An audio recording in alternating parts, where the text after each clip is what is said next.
cup of the word, we're in Psalm 3. Now, Psalms deal with a whole variety of emotions, and this one deals with despondency, because David wrote it in a despondent time of his life.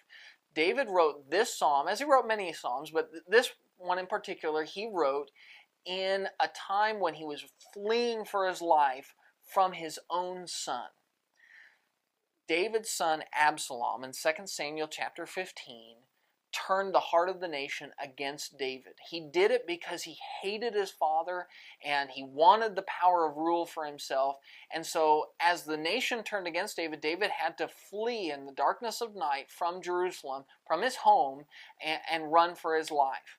And as he was leaving the capital, these are the words that were in his heart as he fled for his life from his own son, being betrayed by his own son. And David talks about how there was no hope and nobody had any reason to hope. And the only reason that David had any sort of glimmer that anything would turn out okay was because of the Lord. And not only did David fear for his life, but he also dismayed of whether he even wanted to live at all. It wasn't just, I might die. It's, what's the reason to live if my own children hate me? And he talks about how the only way he was able to go to sleep at night was to cry out and pour out his woes and his sorrow to God. And the only reason he was able to get up in the morning was because God sustained him.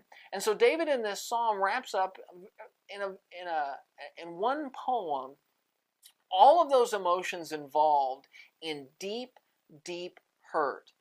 And the one thing he could hold on to was, I don't know how this is going to turn out.